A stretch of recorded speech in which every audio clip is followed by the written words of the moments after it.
All right, welcome to everyone joining. We will get started in about 2 to 3 minutes.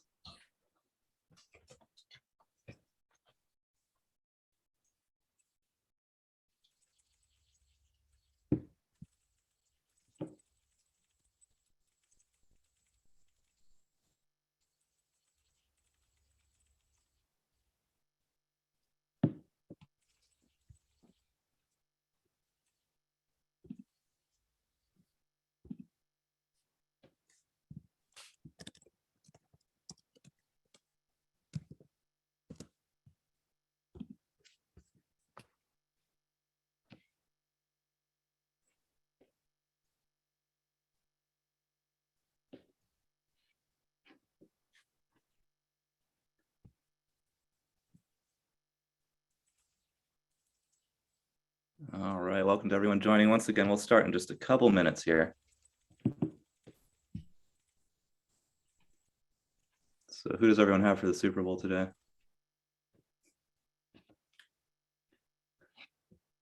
Leave it in the chat if you want.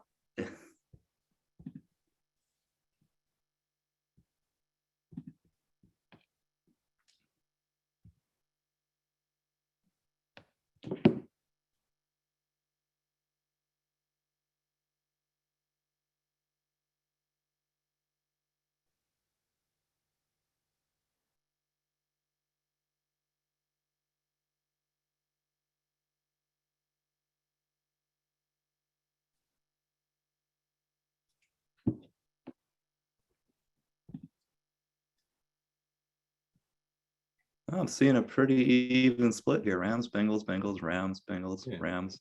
Undecided. Okay.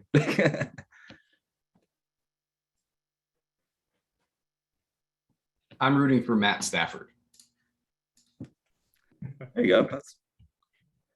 It's been in the league for a while and needs that win at some point, right?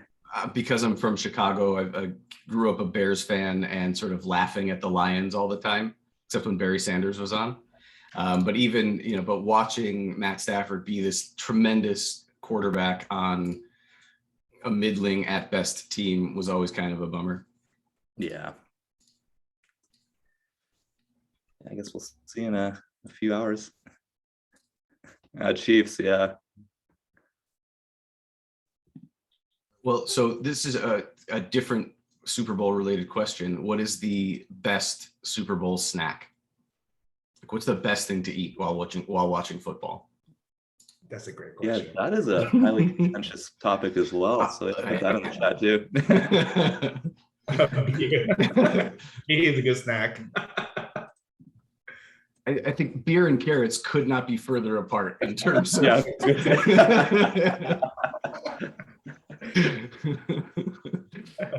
All right. Well, anyways, it's 9 a.m. So we're going to go ahead and get started so we can make sure everyone gets out of here on time. So welcome to another Sunday morning lecture. This one's going to be an awesome one. We're going to talk about how to get rid of vision plans in your office. And this is the agenda we have for today. So I'll start out with a few intros and announcements from me. I'm going to pass it over to our sponsors for about 10 minutes, and then Steve is going to launch right into his lecture. We're going to have a Q&A afterwards. And then at the end of the lecture and at the end of the Q&A, we're going to raffle off 2 $100 Amazon gift cards. So you want to stay for that. And so let's go through a few announcements. Most of you at this point are probably not new to ODs on Finance, but if you are, make sure to jump on the website, odsonfinance.com. We've got financial guides, refi deals, just everything related to finance. So you can just scan that QR code on your screen right there. And when you're on the website, make sure to subscribe to the newsletter. That's how you find out about events like this and other things we have going on. And we do have another event in 1 week from today. It's next Sunday, and that is Practical Guidelines for the Diagnosis and Treatment of Non-Exudative AMD with Jeffrey Gerson. If you've been to one of Jeffrey's lectures, he's fantastic. He's all across the board, and he is one of the best retina lecturers out there. So we invite you to join that lecture. You'll get 1 hour of COPE CE. And that is happening next Sunday, exact same time. And we've got something new that my co-founder just made, and it's OD's Clinicals. And so if you haven't checked this out, it's fantastic. I actually have it opened as another tab on my computer screen in Clinic next to Optos and TopCon and all those other ones. And it's just this awesome encyclopedia of everything you need to know: contact lenses, medicines, everything in between. So definitely check it out. Keep it open on your computer and use it while you're seeing patients. All right, so we're going to hear from our sponsors today. We have 2 platinum sponsors, Anagram and Power Practice, and 1 gold sponsor, 1284. And so we're going to launch right into 1284, and I'm super excited about this company. The tagline is simple, inclusive eyewear for optimal efficiency and a streamlined sales process. This fits in perfectly to our lecture today. So I'm going to let Natasha Vora take over and tell us a little bit more. All right. Hey guys, thanks everybody for taking the time to join us. And thanks Dat and Aaron for having this really important conversation. Excited to hear what Steve has to say as well. So, whether you're thinking, and just the first slide, if you could, if you're thinking of completely dropping vision care plans, or if you're just figuring out how to be more profitable with them, or just reduce your dependency on them, 1284, just incorporating it could be a really good solution as your own in-house brand. What that solution ends up being is it's all inclusive with the frame, lenses, and AR together. And so, what that inclusive bundling does is on the next slide, it'll show you that it creates simplicity with the pricing, and the patients get to feel an experience of like transparency. It's just going to end up also being a lot easier for your practice to understand your profitability. And we all know that it's just so hard and convoluted to understand vision care plans. Like the EOBs are so cloudy and confusing, and you just might not feel like, well, you might feel like you're artificially inflating prices just to mark them down. So it just ends up being a really difficult process to know your true profitability on a pair of glasses. So when you actually offer a bundle that's all inclusive of frame, lenses, and AR, then you know exactly how much you make. And we all know that time is money, and it saves a ton of time for your staff. So next slide, if you could. What makes 1284 a valuable solution is that it's just 100% turnkey. So the work is all done for you already. It's designed to be really affordable. But with you getting a very healthy margin still in that, a 3-time markup. So, just similar if you think about Kirkland to Costco, we are your private label, similar to that, but at discounted wholesale prices. So progressives are similar to a Physio Enhanced W3 Plus. You're getting a Generation 8 transition from us for a $35 cost. All of these added benefits end up making it affordable, but also quality. And, for your patient, which is a great optical experience, and that becomes an extension to the quality care and amazing service you already provided from the chair. So it can be really powerful for your practice and a good alternative for vision care plans. So on my last slide, I just put a little fun fact for you in case you didn't know this, but 1284 is the year glasses were invented in Italy. So that's where our brand name comes from. My email address is there. I like to think I'm very approachable, so contact me anytime. Take out your phone and scan the QR code if you'd like.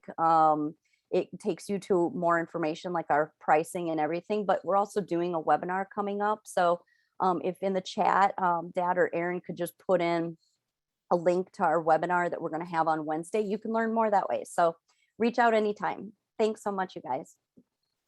All right. Thank you, Natasha. And once again, check out 1284. It's fantastic. It fits in right with the topic of today. And full disclosure, 1284 sponsored an event back in, I think it was October, November, and I just found out what 1284 means today. So I was wondering for the past I should have done a 4 or better 5 job. months. Yes. So but that is a cool right. trivia fact. I like it. Thanks, guys. All right. So make sure to check them out, scan that QR code. And then we're going to jump over to our next sponsor, and that is the Power Practice. And so a lot of you have heard about the Power Practice. They specialize in innovative practice building services and tools for private optometrists.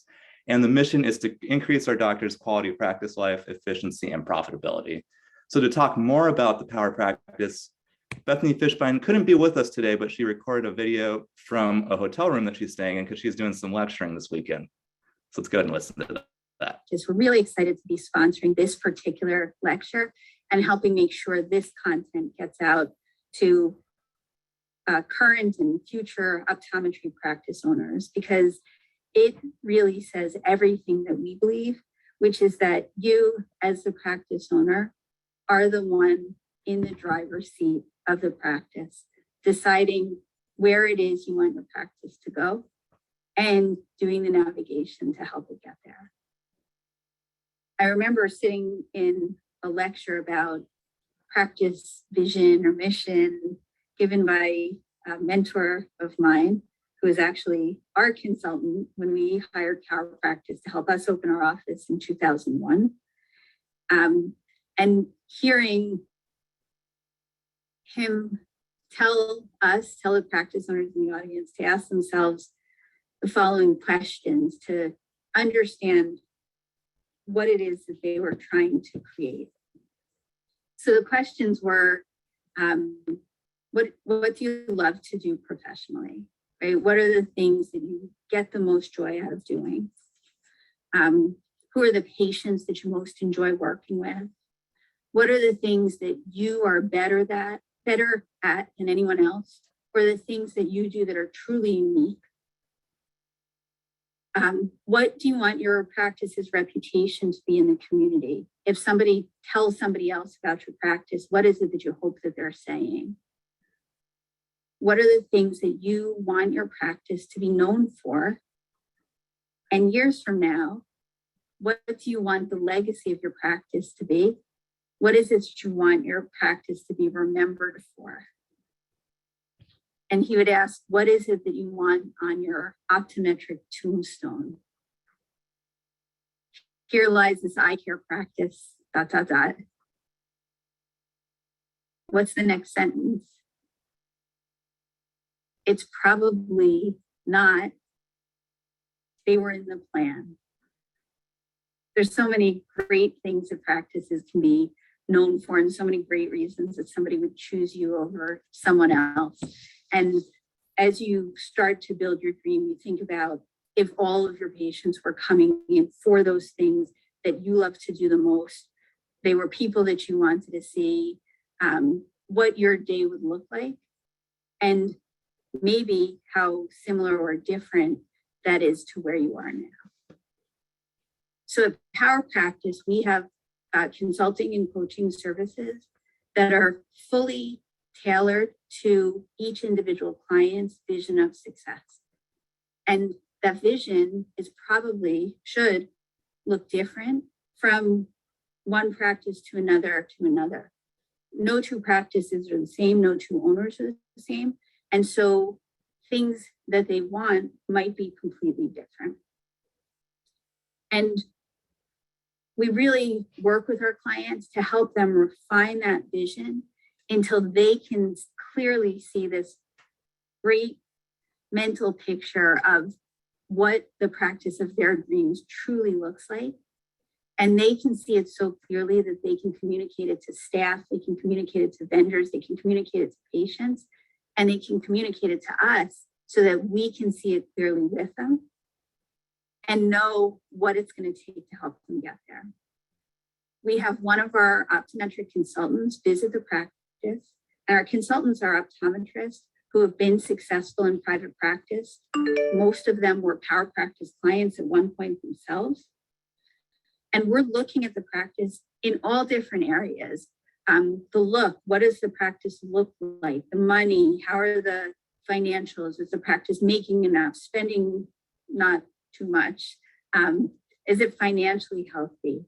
We're looking at the health of the team, employee engagement, employee morale, watching the patient journey so that we can try and see the practice through the eyes of the patient as they make their way from the initial phone call to check-in, to the testing, to an exam, to optical. We look at the optical department, we look at any specialties the practice is doing. Are there things they want to do more of? Are there things that they're not yet doing but wish they were? So that we can get a picture of what the practice looks like now. And so now we know what the practice looks like today. We have a really good idea of where the practice wants to go. And then our job is to help you, the practice owner, prioritize the things that you need to do to get you from where you are now to where you want to be the fastest. There is tons of free online content, webinars, Facebook pages, other social media pages, videos, ads from vendors, magazines, CE, about ways to make a practice better. And none of them are bad, but you can't possibly do all of the things at one time. And what most people do is they end up kind of collecting these things, they end up with a big list of ideas and take action on none of them. So we help our clients prioritize. If they're going to do one thing, what is the most important thing that's going to get them to their goals the fastest? And then support that practice through phone calls, emails, online check-ins to make sure that they're staying on track. Once that task is accomplished, do the next thing until their dreams become a reality. And then we're helping them dream even bigger. So All right, great. So once again, that is the power It's practice. really- And let me go back to their QR code. Once again, go ahead and scan that QR code if you're interested. And if you've ever listened to the Power Hour, that is their podcast as well. So just kind of linking those two together. And Bethany and the whole team are fantastic. We meet with them twice a year at both Vision Expos. Great resources. And they do specialize in practices that are trying to drop vision plans. So definitely take a look and reach out to them. And I'm gonna have to cycle through this one more time. Apologize. just for real. All right, and our last sponsor is Anagram. And once again, we're very excited about having this sponsor on. So thousands of eye care practices use Anagram to operate independently, process out-of-network benefits, and deliver better pricing on eyewear. So to talk more about Anagram, I'm gonna pass it over to Jeremy. Thanks for having us. All right, first slide. So good morning, good afternoon, everyone. My name is Jeremy Bluval. I'm the co-founder and CEO of Anagram. And I'm very excited to tell you more about Anagram. So on to the next slide. We've got very humble beginnings. We started Anagram in order to help eye care providers and their patients with just filing out-of-network claims. That's it. It was that simple. We saw a big problem. It was very frustrating. We set out to help eye care practices and their patients deal with that problem. Being industry outsiders, we didn't realize how deep the rabbit hole would actually go. When we began filing claims on the floor of our condo, and yes, that is me, that led us down the path of discovering how challenging it was for eye care providers to operate freely, and patients who had no idea who their insurance were. These patients were already paying for their eye care benefits. So just a huge, huge struggle. Next slide. Now, after those humble beginnings, Anagram helps thousands of independent eye care providers across the country process their insurance benefits. Hundreds of millions of dollars flow through Anagram every single year. And like I mentioned, providers all over the country use Anagram today. So we built a huge following, and we're excited to continue helping eye care providers thrive. Next slide. So we see you thriving when you no longer need to rely on vision plans to run your business. Steve's going to go more into this, but that means being able to have the freedom to make your own business choices and offer the service that you want to your patients, not what another company wants for you or dictates for you. Next slide. So Anagram has evolved over the years to offer what I believe is the most compelling solution to be free from vision plans. Our first product, Access, which is probably what most of you are familiar with, allows practices to automate the process of using out-of-network claims. We've launched Prosper now. That's our newest program. And Prosper gives you a complete leg up. We've negotiated the best price lists in the industry to get you excellent wholesale pricing on the best products. We're working with phenomenal partners, independent laboratories, Optical Resource Group. I know you're here. You're phenomenal. Thank you for being one of our partners, and many more. And more importantly, Prosper facilitates the issuance of instant rebates to your patients right on the spot. So no longer do your patients have to do those contact lens rebates where they have to rip off the box top, mail it in, hope they get a reimbursement 4 months later, maybe if they answer some riddles and hike up a mountain or something like that. The patients will have the money in their hands before even putting away their wallet. So that encourages more sales for you, more second pair sales, and better margins. It's a complete game changer for the eye care industry. And so with these two products, we have the most compelling offering for ECPs to better run their businesses with freedom from vision plans. Next slide. And so we would like eye care providers to thrive and patients to have excellent experiences. That's our mission. That's our goal. We're looking to help practices throughout the process of dropping vision plans if they need that help. And we need your help to bring practices to us and identify practices that need that help.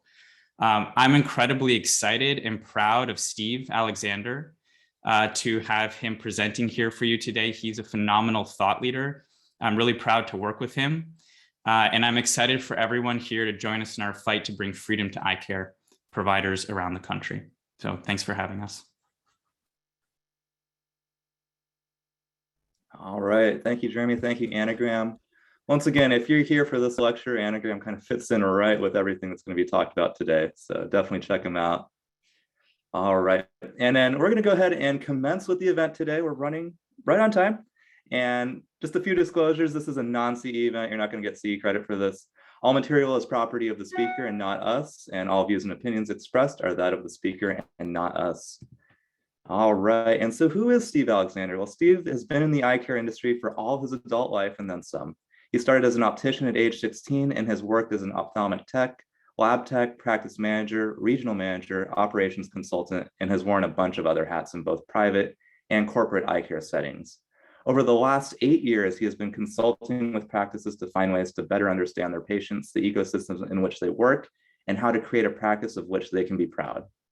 For the last 2 years, Steve has been head of marketing and partnerships at Anagram, an industry-leading tech platform, driving change in eye care with the explicit focus of increasing price transparency, private pay business, and improving the lives of patients and the people who serve them. And with that, I'm going to go ahead and pass it over to Steve.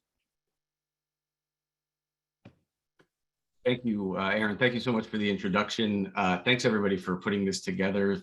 Thank you to everyone who's attending. What a fantastic audience and group that you guys have put together. I'm so proud to be here. I want to thank Jeremy, CEO of Anagram, for being here and presenting for us as well. I'm going to, if you don't mind, take control of screen share, and then I will put my presentation up.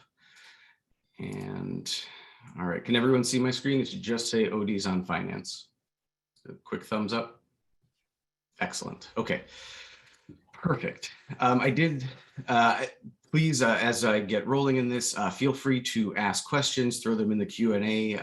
Jeremy is going to be in the chat. We've also got a couple other Anagram folks present who may be able to answer Anagram related questions. But as mentioned, super excited to be here, thrilled to give this presentation. So what we're talking about here is unplugging your practice. And I broke it down into 3 sections: the problem, the solution, and then doing the work. Now, when I go through this presentation, I want to be clear that this is a process for folks to evaluate how things are going in their practice, meaning that doing everything the way that you've always done it is not a great reason to continue doing it. So I want to set the stage by having us kind of recognize what has happened. Aaron, in the introduction, you'd mentioned I've been in the industry since I was 16. I passed 20 years in eye care last year. And throughout that time, I've seen, lots of changes, technological changes, operational changes. The scope of practice for ODs are really quite different now than they were then. But some things haven't changed and some things have changed for the worse. And I want to make sure we're all kind of on the same page as things have gone. So I want to start with a little bit of financial disclosure for me. I'm head of marketing and partnerships at Anagram. Anagram did not influence the content of this presentation. And just to make clear, the content of this talk is one of the primary reasons I work for Anagram. I think the tech platform does a fantastic thing for practices to facilitate their freedom from vision plans, but the ability to get out and speak with practices about vision plans not being a necessary component of your practice is something that I value tremendously. So that, just to put that out in the open, make sure that that is all clear. So why are we having this conversation? We know the vision landscape, the vision care landscape is quite a bit different than it was over the last 30 years or so. There's been impact on all sides of the business, the practice and the practitioner. You guys know, as you're listening to me talk, probably when I mentioned the problem as something that we're going to be talking about, you probably rattled off 30 or 40 things in your head about what the vision plans have done or have made you do in your practice to respond to them. So, you know, we want to make sure that the conversation we have is one that's grounded in the things that, in my experience, ODs are concerned about. So, as mentioned, I've been in the eye care industry for a long time, and I've never spoken with an OD who came up to me and said, Steve, I became an optometrist, or I started working as an optician so I could be rolling in money. You know, that is never the explanation that I hear from ODs.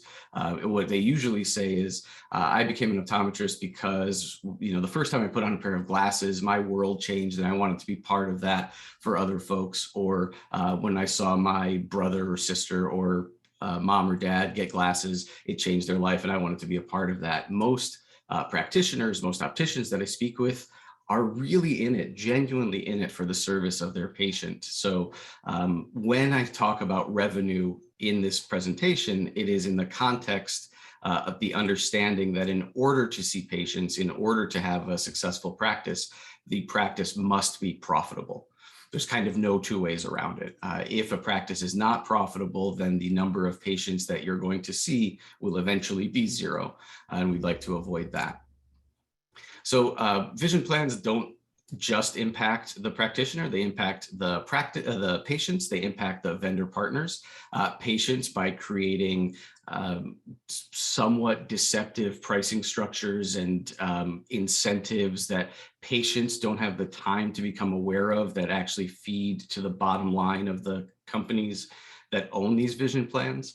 The other vendor partners in the space get affected by it because practices are heavily incentivized to buy into the ecosystems of these vision plans. So without naming which plans we're talking about, there are plans that practices participate in that have to buy or are heavily incentivized to buy a certain volume of frames and have to go into a particular lab network in order to have their in-network plans done.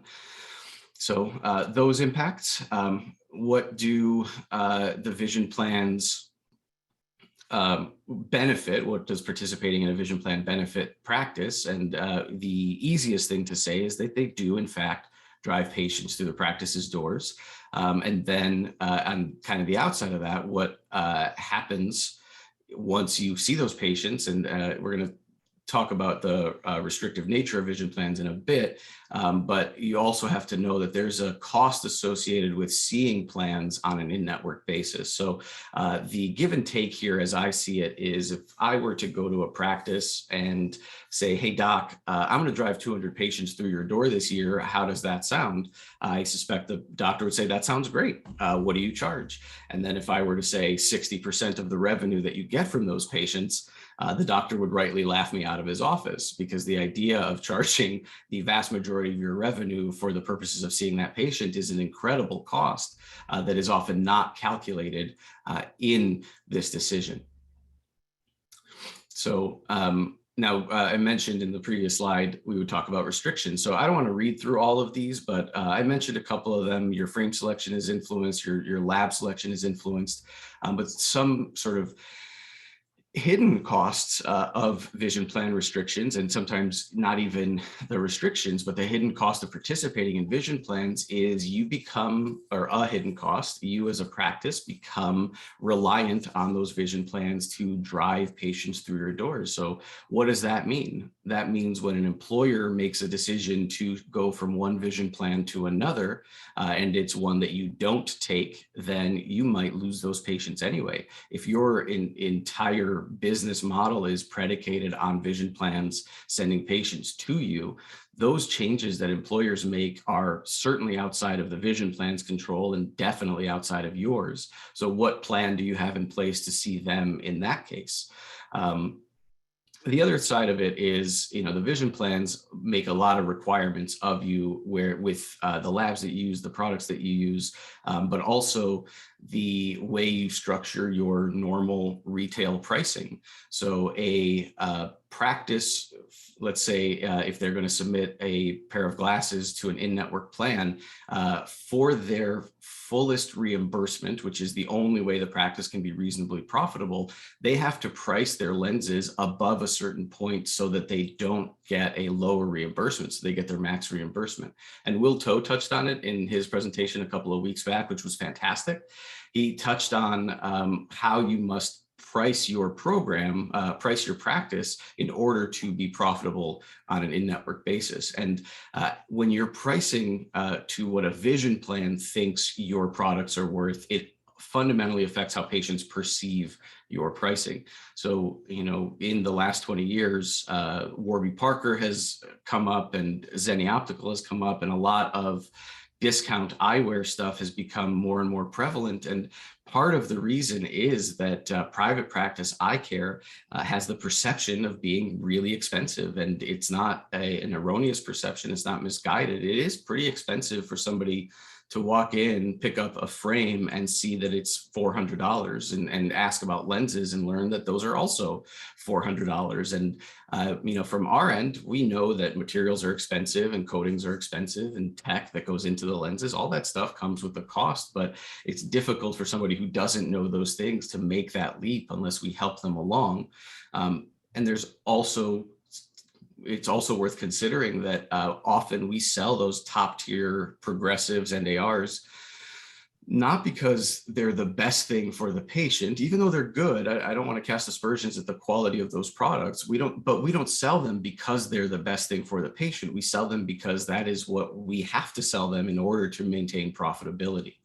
So all of those things add up to some confusion. They add to frustration. They add to everything getting very expensive.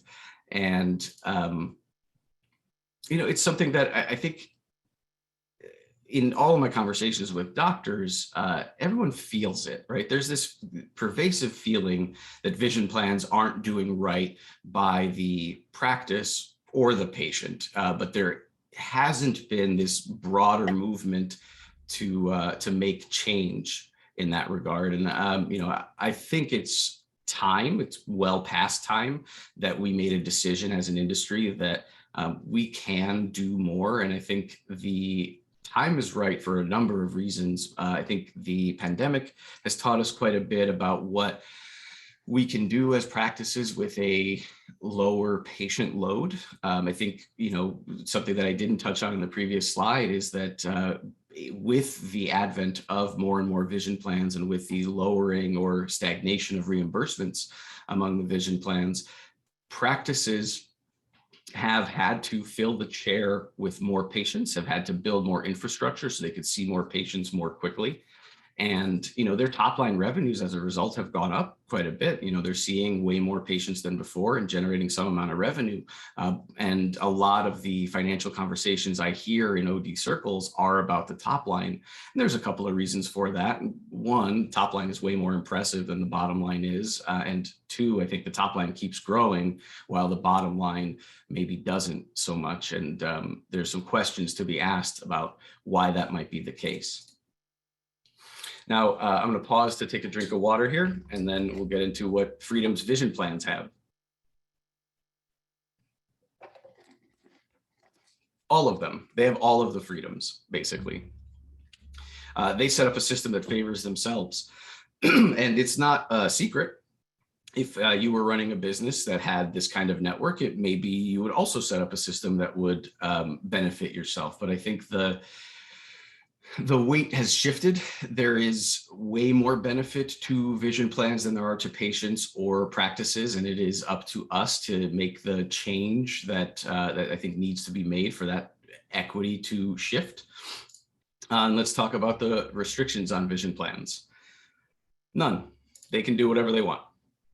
So this is part of the problem. And this is something that I've seen tons of reaction to. You may remember when vision plans, a particular one, had decided to change their pricing structure or the way they perceive treatments on lenses. And then they announced this big change. There was a big uproar in the industry, and then they pulled back on the change for a time.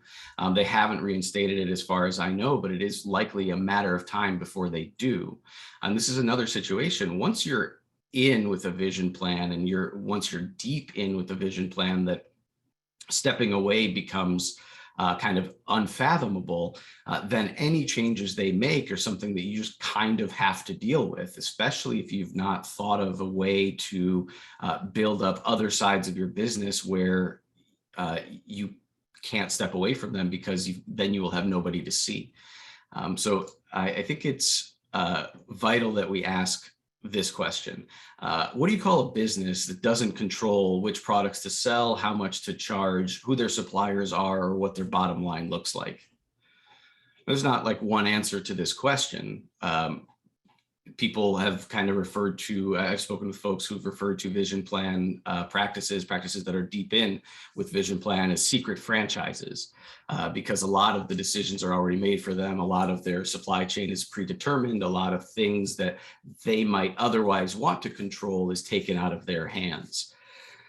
So while there's not one answer to this question, there is one thing that is not an answer to this question. And what I wouldn't call a business like this is independent.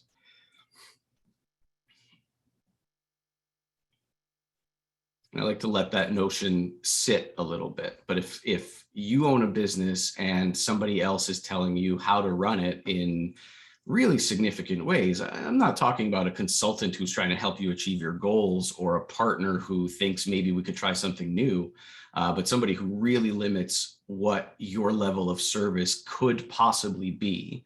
That starts to affect what you can do. And I think a lot of doctors are really great at being doctors. Patients come to see them because they're them, because of their personality or their bedside manner or their knowledge or the staff that they've assembled or the office or whatever it is. But ultimately, those patients want to see you because you're you and not because you accept their vision plan. There are patients who go wherever because their vision plan is accepted, but those patients aren't yours. And I think if you thought about it honestly, you could probably identify the vision plan patients that are your patients and the vision plan patients that are not. And I think it's interesting to do that exercise. So how do we address the problem? Now, actually, before I get into that, Aaron, are there any questions that I ought to answer? I think we have one in the Q&A here. Actually, no, we should be good. Perry actually had one. How do we get large corporations to stop offering vision benefits to stop the tyranny from top down instead of bottom up? That is a much bigger question, as Perry is wont to do. But I think there has to be an alternative, and it's actually a really worthwhile conversation to try to uncover the why behind it. And if you're an HR organization within a company, you want to provide as much benefit to your employees as you can with as little cost as possible to your company. So vision plans offer the ability to say, this employer offers vision plans, but they also offer it at a fairly low price to the organization. And they offer it at a fairly opaque level of benefit. So they can say they have vision and dental benefits as part of their package, but the specificity of what those benefits actually mean are unclear up to and including the time of sale in most cases for patients. Because if you talk to a patient who comes in, even somebody who's done a fair amount of legwork to try to discover what their benefits are, they still don't really know what their total cost is going to be at the end of their transaction, because they say some coverage for anti-reflective coating, for example, or some coverage for lenses and frames, or you get a frame allowance. But before you go into the office, in most cases, as a patient, you don't know what those frames are going to cost. So even those benefits that are offered are not offered in a way that a patient can understand the quality of them. I would also, it's something that I changed in my conversation probably about 8 years ago, but I would urge everybody stops calling these things insurance.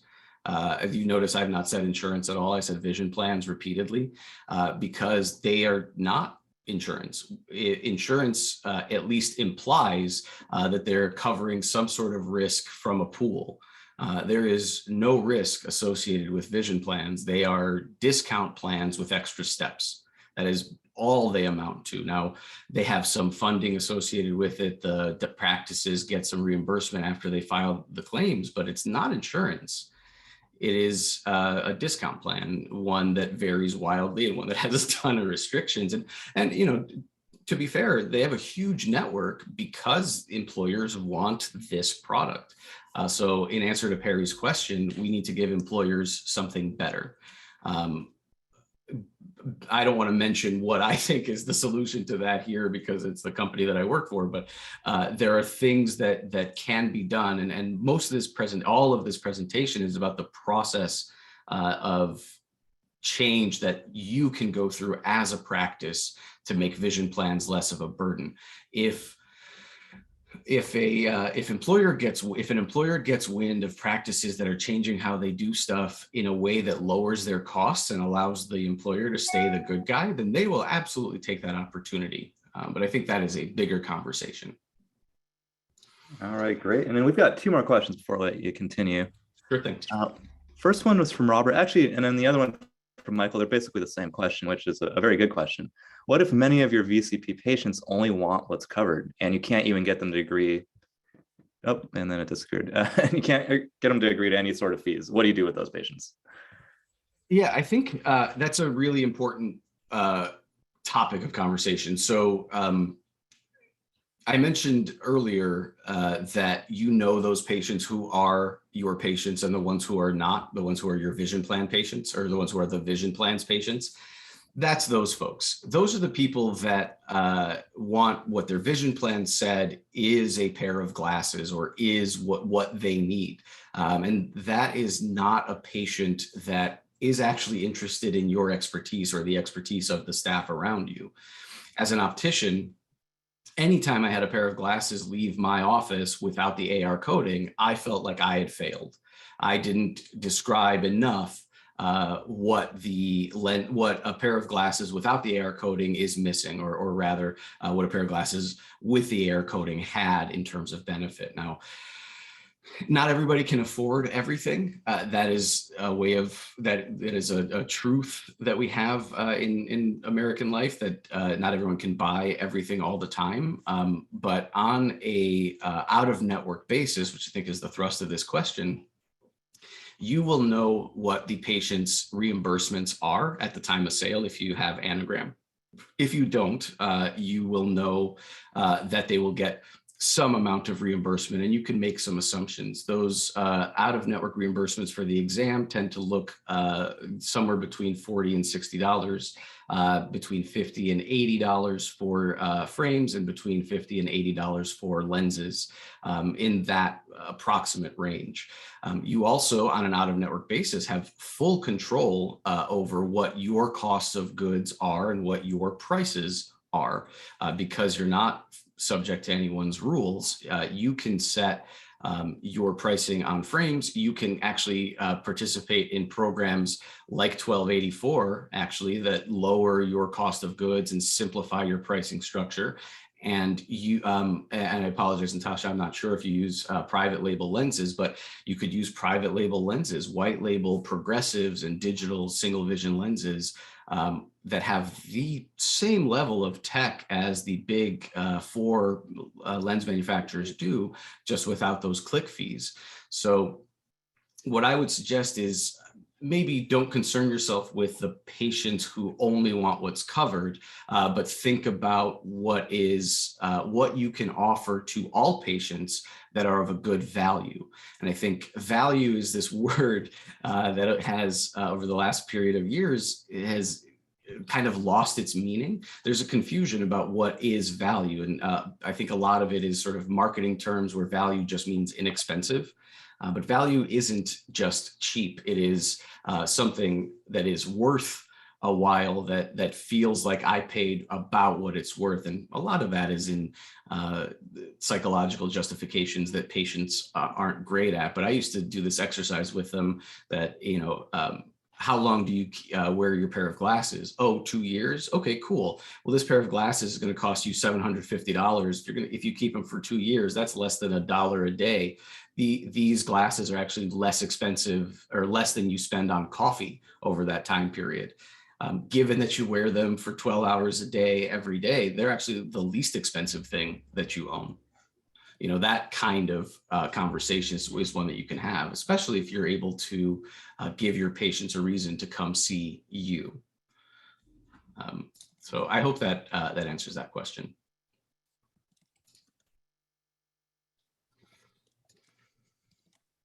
There's a sort of another follow-up. How do you handle a situation where a patient wants the bare minimum, such as cheap progressives, and then comes back for a recheck due to problems with the RX?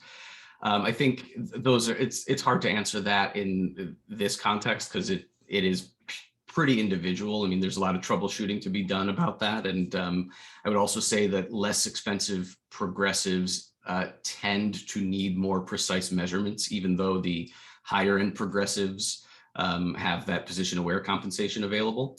I would suggest that it comes with education. We'll be able to make those changes with education of the staff and the patients. But I'm going to hop back into this. I want to make sure I respect everybody's time. Let's kind of dive into the solution.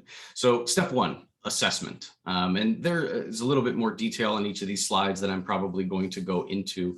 But the first thing you want to do when you're thinking about vision plans is assessing which vision plans you're in and how they're doing. This is something that's fairly difficult to do for a number of reasons. Assessment is tough because top line revenue and bottom line revenue are kind of, I don't want to say unrelated, but their relationship varies from vision plan to vision plan. So if you know in your EHR what your revenue is from a given vision plan, that doesn't necessarily mean you can assess what the bottom line revenue is. And when I talk about having a revenue impact to a practice, I'm talking specifically about the bottom line, because that's really where the rubber meets the road, so to speak. It's all well and good to generate a ton of revenue, but if none of that is coming through at the end of the year, then you will have spun your wheels to make money for banks and lawyers and stuff, and that's not ideal. So when I think about your vision plans, I think about them in terms of time. Time is the one constant, and time is something that I hear more and more people are wrestling with.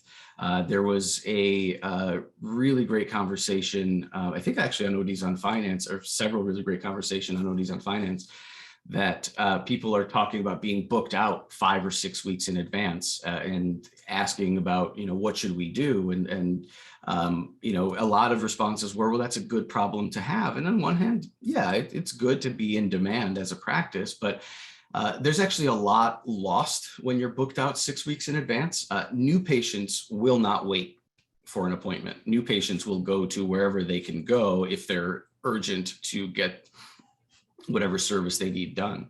Something you can do to allay that a bit is to keep an appointment open in the morning and in the afternoon until a couple of days before that appointment if you're in such demand. So like let's say tomorrow is Monday, everything is full, but on Thursday, I would still have an AM appointment and a PM appointment available for new patients to take if they could. This way, I always guarantee that I'm building my patient base and not just seeing existing patients over and over again. Again, not to diminish the existing patients, but in order for your practice to continue to thrive, new patients have to keep coming through the doors. But if we think about everything in terms of time, we want to start thinking about which of my vision plans are taking up most of my time. So what is my patient volume per vision plan? And then of the plans that are taking up, X amount of time, how much of my bottom line revenue do those vision plans represent? So I'll get into it a little bit more deeper as we go through the presentation, but that's how I want to think about assessing the vision plans. So time investment and return, and the return on investment, I kind of went over this. Some other sort of points to think about are if there's a vision plan that you take just to take it, but you almost never see it. Often your staff is not as good at dealing with that vision plan as they are with plans they're familiar with. So your actual ROI on those plans is even lower than just the reimbursements that you get, because you also have to take into consideration the amount of time your staff spends trying to figure out what to do. And then, there are those plans that take up a lot of time, but don't generate a ton of revenue, also worth considering. So there's that. There's also another way to look at this would be to think about a break-even point. How many patients do you have to see from a given vision plan to break even? And then what does your per patient profitability end up looking like? And then, a bigger question, a broader question is what happens when you start to aim higher than breaking even? And that's something that we want to look at. So I have a little numerical exercise here, but I think I go through it a little better with a chart, but we'll think about it in these terms. If a vision plan makes up 10% of your patient base, so let's say a practice sees 1,000 patients a year, a given vision plan is 10% of those patients, so 100 patients. They end up comprising about 5% of your top line revenue and only 2% of your bottom line revenue. So what happens if you drop that plan right now without thinking about it, without without putting plans in place, without training your staff, without getting communication out to your folks? What happens if you just drop that plan without the anticipation of having those patients come in anymore? And what will probably happen is some of them will continue to call and set up appointments with you, and you'll have to tell them that you're no longer taking their plan, and many of them will go elsewhere. And that is something that you want to consider as you're making these decisions. But in a practical sense, if none of them come to you after you've dropped that plan, then 10% of your appointment book is now free, and you've only lost about 2% of your bottom line revenue. So net, was it really a loss to your business to free up 10% of your time in exchange for 2% of your bottom line? Now that also doesn't take into consideration that when you have more time, when you have 10% more time, you can see other patients, you can work on other things in the office that are often neglected because we're too busy seeing patients. I mean, the goal in the industry, the entire time I've been in the industry, all of the written wisdom says, fill the chair, fill the chair, fill the chair. And unfortunately, not every patient is worth the same in terms of revenue. Obviously, every patient deserves treatment and quality care and all of that stuff. I want to be really, really clear about that. But from a revenue perspective, we have to be successful in order to continue seeing patients. So if a vision plan makes up 10% of your patient base, you drop it, you get 10% more time to try to build out that specialization that you've been trying to build out but haven't had the time to think about. You want to build out a dry eye or sports vision or low vision or whatever it is. If you want to be the sports vision OD in your neighborhood, you have to put in the time to build it. And if you are not spinning your wheels on, 10% of your patients that only generate 2% of your revenue, then you can put a focus on those things. As you put a focus and you become the sports vision OD in your neck of the woods, then the momentum starts to shift, where you're seeing more of the kind of patient that you want to see, doing more of the kind of exam that you want to do, generating more private pay business. And the percentages start to shift. If a given practice is, let's say, 80% vision plans now and 20% private pay, if they grow their private pay business, if they double their private pay business, private pay grows significantly more quickly because of the revenue value to your practice. So when it becomes a 50-50 split between private pay patients and vision plan patients, the private pay segment is making the bulk of your revenue at that point. Make sure that makes sense. So let's run through a couple other ideas. So here's a chart. We'll give everybody a second to review that.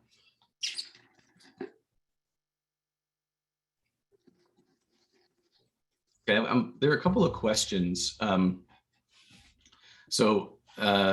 Michael Wong asks, sounds like an assessment is a lot like cherry picking patients. Won't you get in trouble for that? So it's not cherry picking patients. It is making a business decision. Oh, Aaron, you want to weigh in on this question? Nope, you're all good. Oh, okay. Yeah, sorry. You're not making a decision on patients. I think cherry picking patients would get you in trouble for that. You are assessing business sources. You're assessing channels of your business. So you have every right as a doctor who's credentialed with a vision plan to assess that credentialing, assess that relationship, and make decisions based on that. I'm not suggesting that you stay in network and try not to book those patients. I'm suggesting you think about your business as a function of time and recognize that some time spent on lower end vision plans actually leads to worse patient outcomes than you want. And if you come to that decision, again, I'm not saying that this is how it has to work for everybody, but if you come to that decision after looking at your business, then dropping a plan is the right thing to do for you and your patients. I couldn't see how a practice could get in trouble for telling a vision plan, we're no longer going to accept your plan because your reimbursements are not good enough. I think that is a business decision that everyone can make.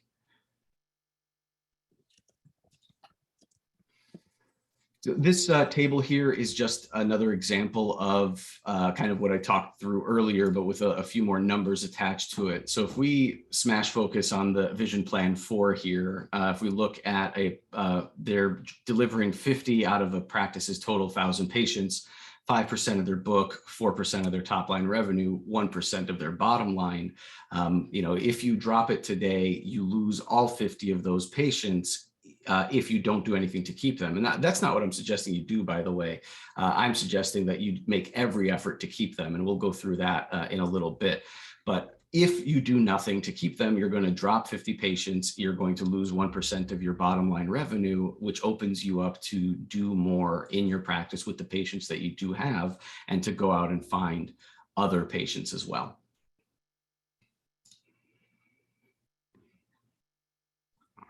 While this quote is up, let's see some other questions. Do you actually see situations with 10% of the time and 2% of revenue?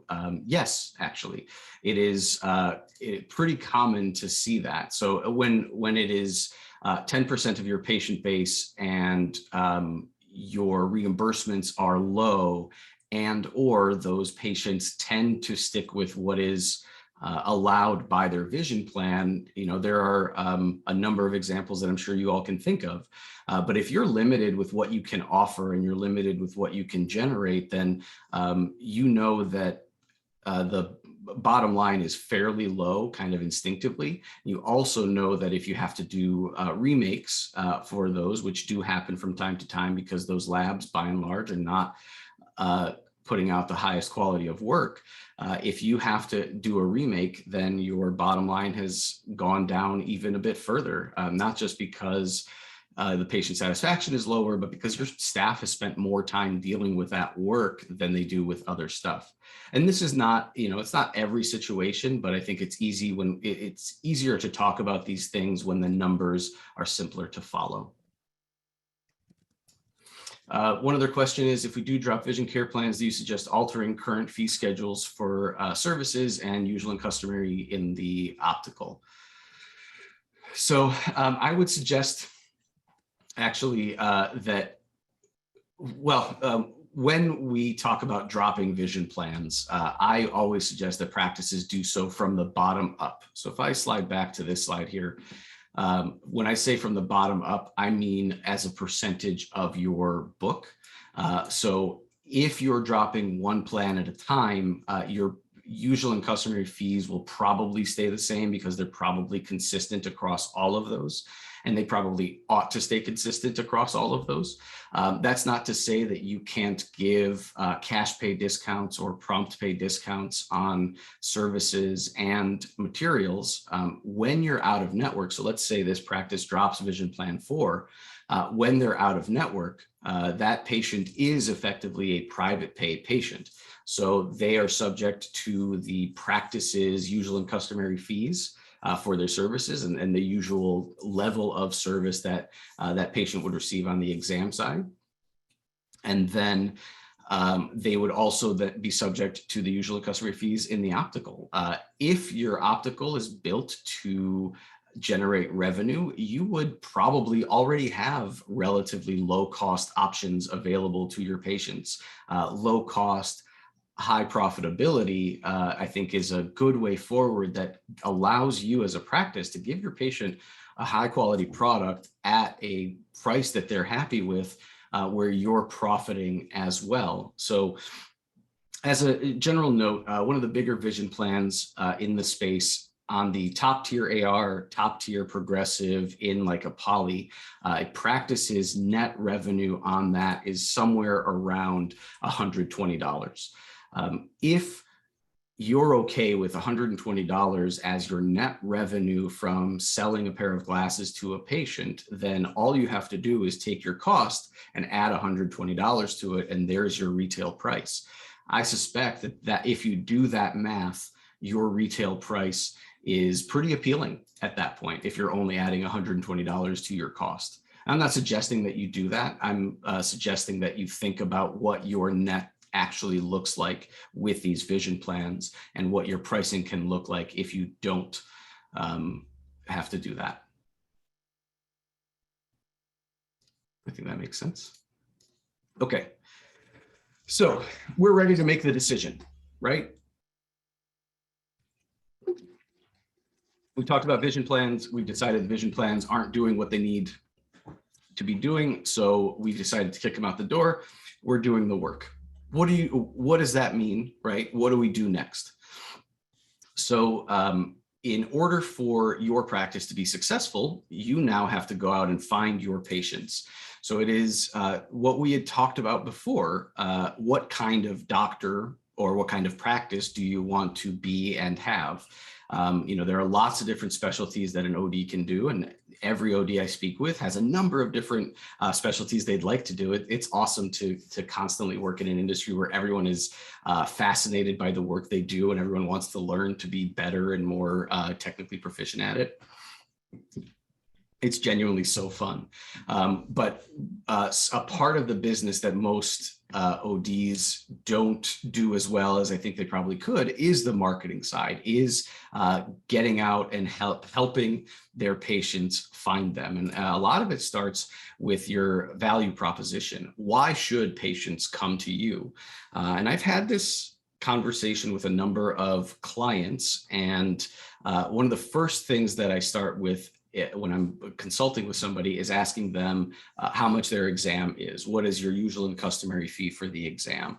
And then it is whatever it is. But the more important question behind that is, why is it that fee? Why is the fee what it is? And In some of the better conversations I've had, ODs and managers can say, well, it's, you know, the normal fee is X for the exam itself, then it's Y for the refraction, then it's, you know, ABC for the visual field, retinal photos, Optimap, whatever additional things they want to provide comes with an additional cost. And what vision plans don't do is they don't allow a practice to decide what their level of care is on the exam side. But when you're out of network, when you're seeing more private pay patients, your exam is up to you to determine how much time it takes, how thorough you want to be, how you break it down between doctor time and tech time. But it is up to you to set that standard of care and follow it all the way through. And I want to be clear, private pay is not your story. Your story isn't come to me because I will take your money directly. Your story is why you opened a practice in the first place. Every choice you've made in building your practice says something to your potential patients. Your online reputation, your website, your community presence. A huge opportunity that I see in terms of sponsorship that those ODs who want to do sports vision or vision therapy that I don't see enough of actually is sponsoring local Little League teams. It is one of those things that everyone, or local, you know, kids sports stuff. Sports vision is huge. And it, you know, it's an old adage in the industry, if you get the kid, you'll get the parents. So if you're able to create a sports vision business and you're sponsoring local kids sports team, everyone in your neighborhood, everyone in your community will know you as the, you know, kids sports doctor, and that'll give you a chance to get to know tons of people. And there are lots of different things like this that you can do in your practice. So things to think about there. After you've decided what your value prop is, after you've made the decision to drop a vision plan, you have to think about how to tell your patients. And that is, you know, pretty easy through email, through your website, through social media channels. It's to talk about why you made the decision that you did. And I think it's really easy to apologize for it. It's really easy to try and empathize with your patients and say sorry for the inconvenience. And that is something that the industry does a ton of, is apologize for itself. Like, you know, in no other industry that I can think of can a customer or potential customer come in, ask for their thing to be fixed, whether they bought it from you or not, but ask for their thing to be fixed and then get it fixed and not expect to pay for it. Whether or not they have history at that office is sort of a microcosm of how a lot of practices work. Is we're pretty reticent to charge appropriately for stuff.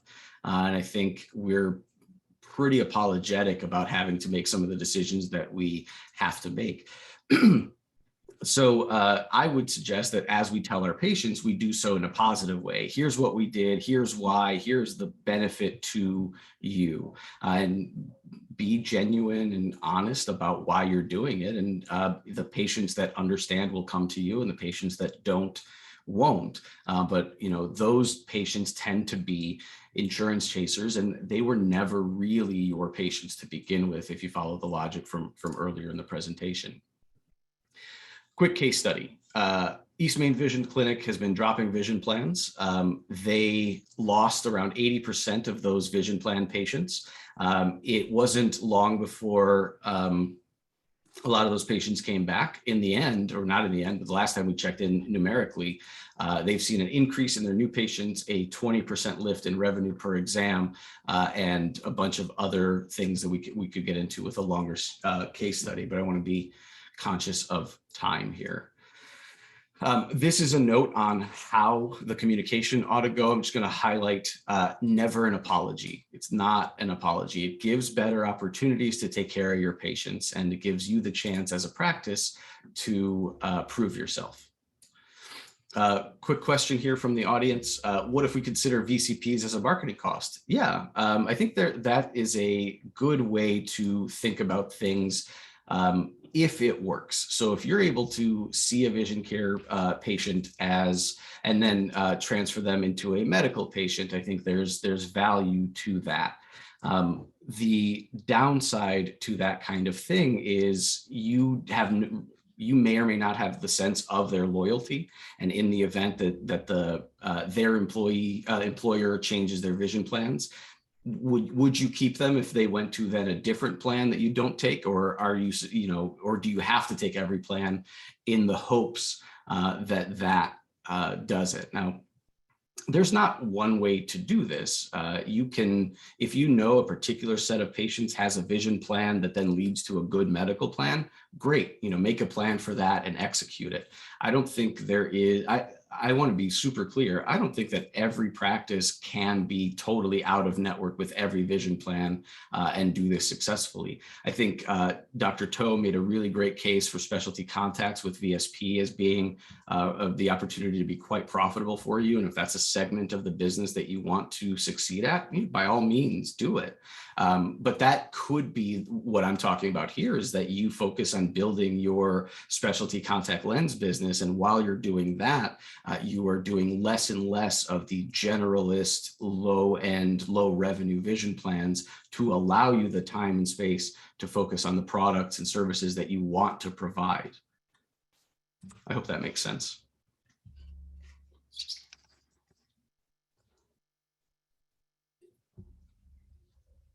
Okay, your new vocabulary.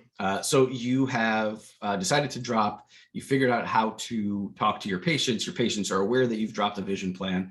Now you have to talk about things a little bit differently.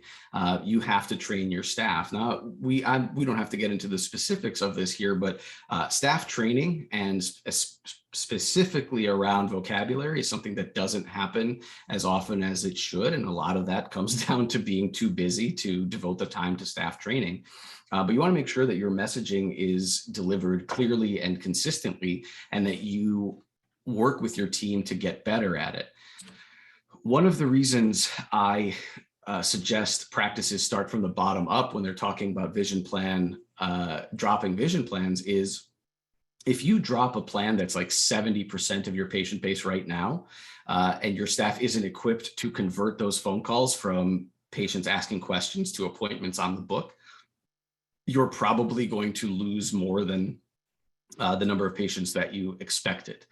If instead you start from the bottom up and you start with that 5% of your patient base, and then you're able to, let's say, convert half of them to exams, that's pretty good. If then you drop the next plan that's 10% of your patient base and your staff is familiar with the process and the verbiage and is confident that the patients are going to get the reimbursements that they expect, and you're able to adjust your pricing for them to make it a good value proposition for them, then when you do it with the next vision plan up, it's easier and your staff is better equipped to do it. Then you do it with the next vision plan up, and again, your staff is better equipped, your patients are more accustomed to it, it becomes easier to have that conversation. Eventually, maybe it does make sense to drop every vision plan and be able to have this conversation. And, that's certainly an awesome outcome. I don't anticipate that again for everybody. It depends on what's in your neck of the woods. It depends on your demand all around you. It depends on what your staff is capable of doing. It depends on the specialty, if there is one that you want. Okay, so I think, there's a lot to be done here. So I want to point out that dropping vision plans in a vacuum will not help patients find you. You have to go out and get them. So if you're out of network with a vision plan, those patients may not be able to see you on those vision plans listings before. So how do you then go out and find them? And I mentioned before, the answer is, in a broad sense, marketing. Get out in the community, have a good reputation, do some social media, be active where it makes sense for you to be active. I think we suffer in this industry from a lot of not creative websites. There are like 6 major companies that do OD and optician practice websites. And after you see a couple of them, they all start to look the same. And I've gotten to the point where I can identify the ones that are made by each individual group because I've seen enough of them. But those websites are effectively, in a lot of cases, like a brochure for eye care and not really personalized. I mean, there are some images there, but there is not a lot that sets one practice apart from the other. And that is, I think, the most important part of this is how can you give somebody thinking about getting an eye exam in your neck of the woods, how do you give them a reason to choose you? And I don't have the answer to that because that is hyper individual to the situation, but you want to set yourself apart in your marketplace.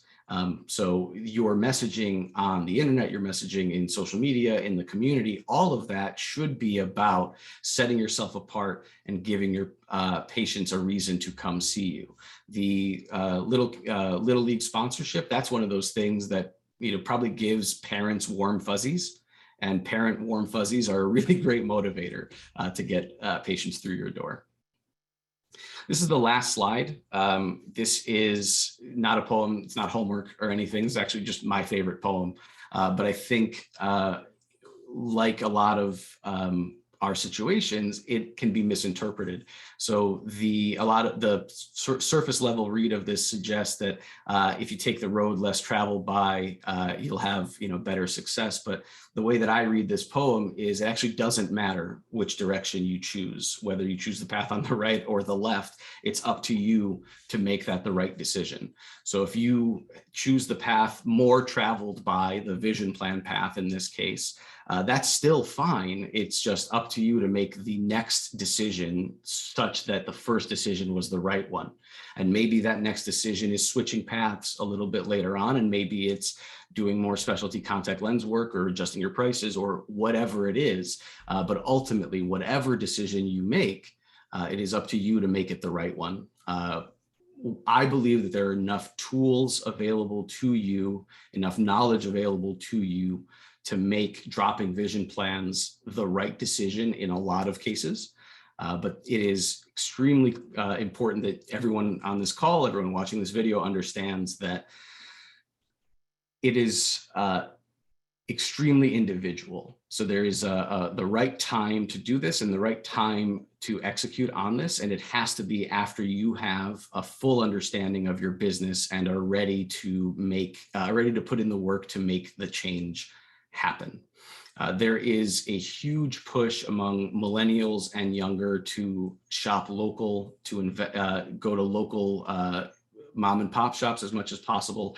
There's a strong anti-big box sentiment. It's something that is measurable and clear. And now is the best time for private practice businesses, private practice ODs to start echoing that message. Shop local, keep your business in this community. And a lot of the choices that we make going forward should also echo that. So I think, yeah, that's it. That is the whole kit and caboodle. Awesome. Well, that was fantastic, Steve. Really good info. We got a lot going in the chat, a lot going in the Q&A. So I'm going to take over the screen share real quick here. And I think we have a few more questions in the Q&A. So if you want to answer those real quick, and then we'll do our raffle afterwards.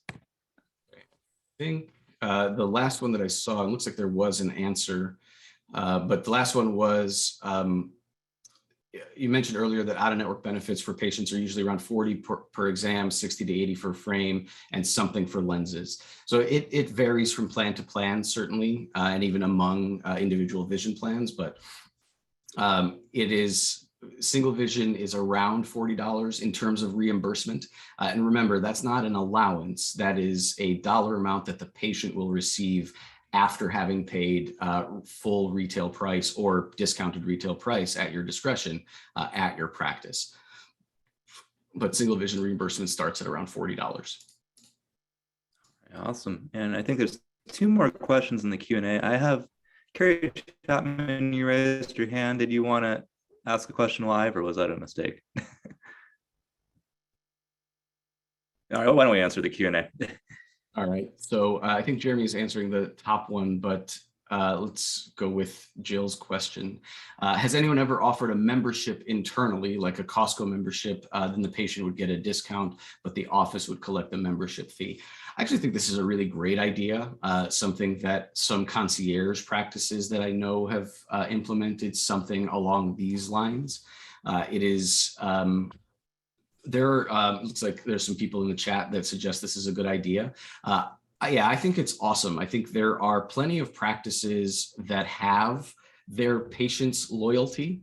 There are plenty of patients that want to sort of declare a practice as their own and would be happy to do that. And there are so many behaviors that have been trained in customers over the last probably 10, 12 years or so, where like subscriptions are the way that people interact with stuff. So if you could subscribe to your eye doctor, and actually you're starting to see those in general practice healthcare. In Chicago, at least, there's this group called Forward, where you pay a monthly fee and you get access to doctors, and it's separate from insurances of any kind, actual insurances of any kind. So I think that's something that's pretty interesting to think about. But yeah, I think memberships are a good way forward. Another question, with the commoditization of eye care, a new patient will go towards the one who is participating in the insurance, not knowing any unique selling propositions of either practice. Why would a patient go to the out-of-network practice? I think it's a reasonable ask, right? The patient would go to the out-of-network practice because that's the practice that appeals most to them. There's a notion that I'm a big fan of, that everything speaks. And I also think it's worth thinking that, or worth recognizing that people, by and large, don't go to their vision plan's website to decide which doctor they go to. It happens a lot, don't get me wrong. It's not something that never happens. But generally speaking, millennials and younger, when they're going to make any sort of decision, the first thing they do is pull out their phone and go to Google. Google amounts to about 90% of all internet traffic on the internet. And when they do that, Google, it's eye doctor near me or whatever, a lot of times the place most likely to get their business is what Google pops up in that Google My Business listing first. So if your Google My Business listing is, if you don't own it, if you don't maintain it, if you don't have reviews and images on there, you're significantly missing out on that opportunity.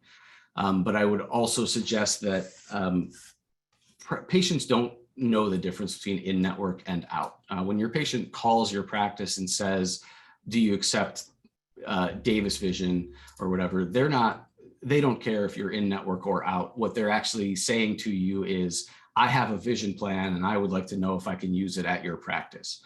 Provided that you give them a positive answer to that question, you are very likely to see their business.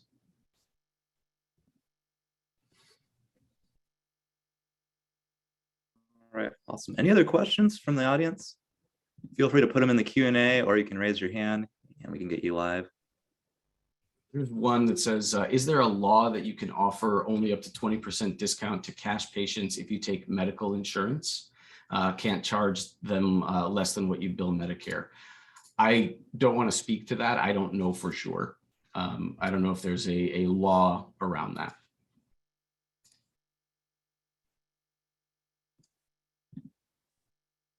All right, great. Any other questions from the audience before we do our raffle?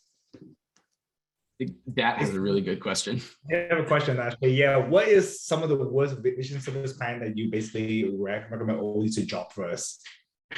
I would still encourage everyone to think about it as individual to their practice. While reputationally, I think Superior and Spectera and Davis all have pretty rough reputations among ODs, and not undeserved by any stretch of the imagination.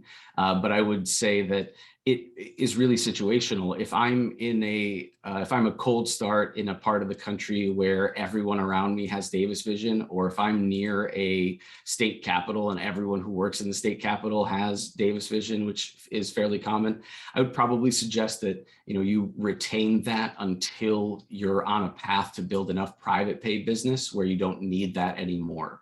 And I think that's a kind of a general way to look at it is, how do I have more private pay business when I have enough private pay business that I don't need vision plans anymore?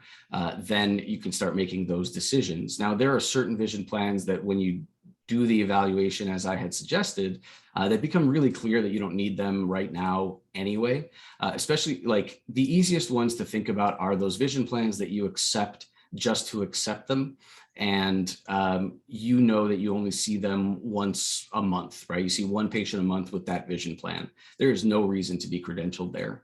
They're not doing the one thing that you signed up for them to do, and that is drive patients through your door.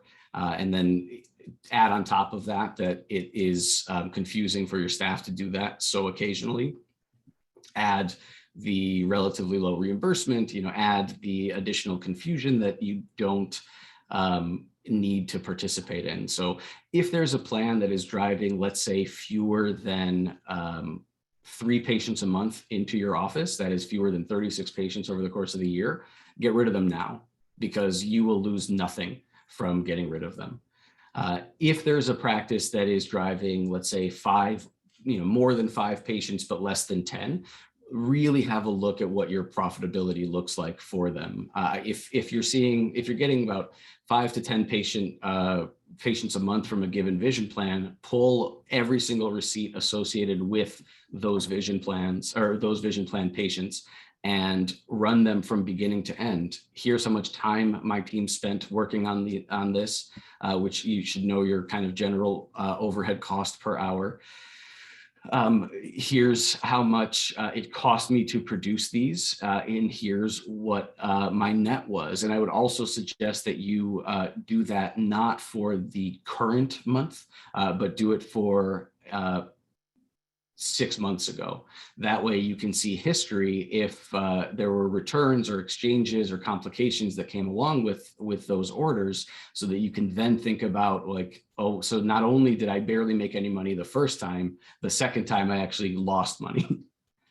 So if at any point participating in a vision plan causes your practice to lose money, kick them out your door, because it is untenable. Now, as part of this, the latter part of this presentation was meant to be work to keep those patients. Saying no to a vision plan in no way should be perceived as saying no to those patients. You want those patients, and you want them even more when you're out of network with that vision plan. Awesome. Now, Steve, we were talking about the cohort plan, something that you wanted to put together. And I know we still have 7 Q&As, but I want to be respectful of everyone's time. So let's talk about that real quick. We'll do the raffle. And then after that, you can go through the remaining question and answers. So that way everyone can get out that needs to go to their Super Bowl parties. Yeah, so I've been speaking with Bethany Fishbane at the Power Practice, and I was speaking with Aaron and Dad as well about this notion. So this dates back a couple of weeks to before Will Toe's presentation. There is a lot of conversation in ODs on Finance about dropping vision plans. There's a lot of practices that seem to be interested in it, but a lot of practices that are maybe reticent to take the leap. So in speaking with Bethany Fishbane at Power Practice, and with the team here at ODs on Finance, we had talked about doing like a cohort of practices that want to drop a vision plan. So what we will do, and we will be communicating this in the coming days and weeks, is just send out some asks for the folks that attended here if you're interested in dropping a vision plan. Now, it is not at all a pressure thing. You don't have to do anything. Hopefully, the entire presentation has been really clear that there's not a one-size-fits-all solution. I'm not saying everyone should drop vision plans immediately, although if everyone did, it would be quite the impact. But it's definitely not what I'm suggesting. What we're going to work on is to create a cohort of practices that are in a similar boat, so that they can work together and support one another, as well as having support from the power practice and myself and ODs on finance. So be on the lookout for that information to come to you. Effectively, what we're going to want to find out is, the biggest question is, do you want to drop a vision plan? The answer to that question is yes. We would like more information so that we can segment your group and find other colleagues across the country that are at the same approximate level of volume and life cycle as a practice. So because you will then be facing similar types of issues.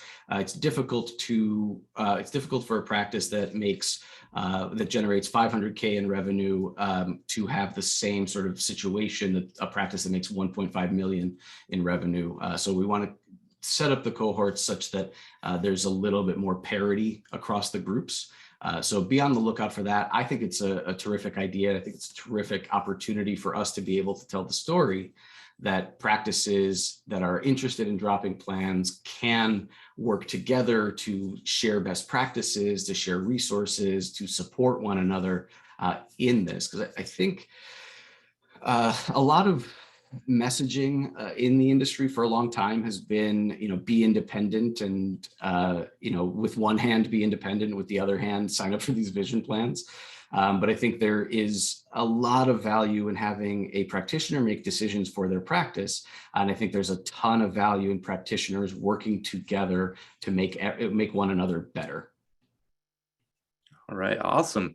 Yeah, so be on the lookout. We're going to send more information about that. It should be popping up on ODs on Finance as well as in an email chain. And otherwise, let's go ahead and jump ahead to our raffle. So we have 2 $100 gift cards from Amazon. I mean, that's like what, 3 or 4 Davis patients. So yeah, these are worth quite a bit. And let's see here. Dat just sent me the results for the winners.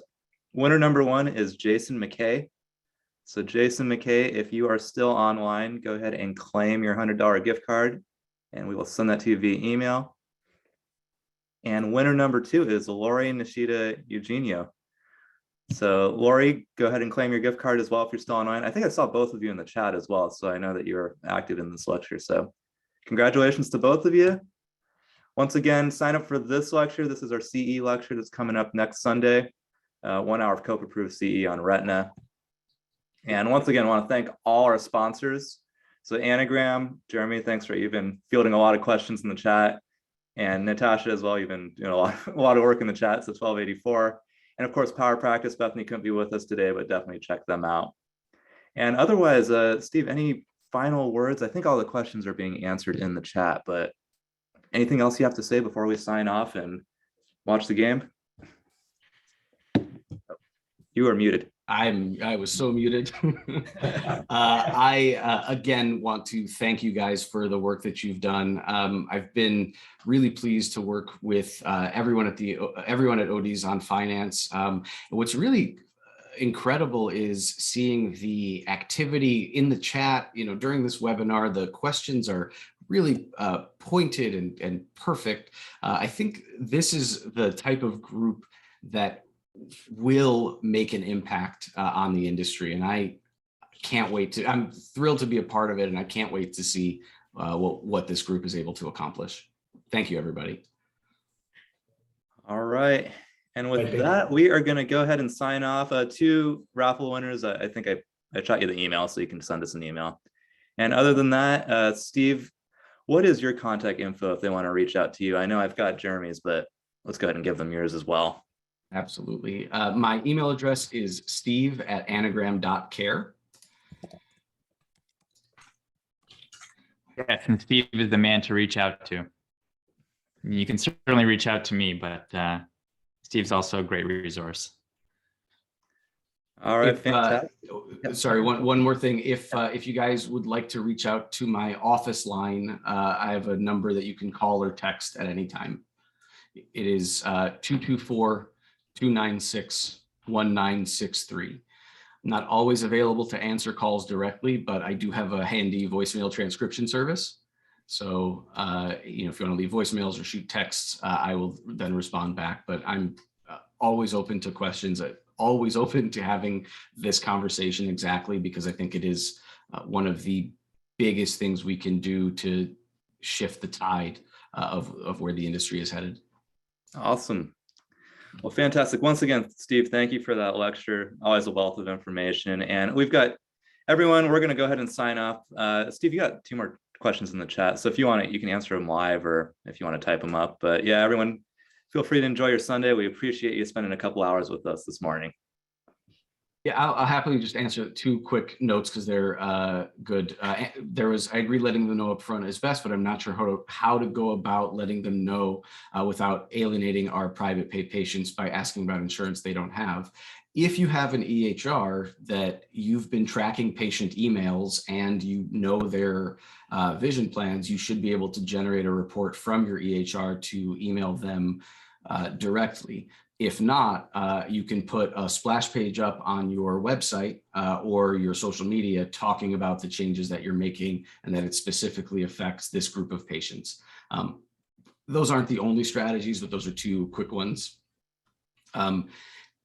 Second question, is it required to continue taking only copay when I sublease in a private optical?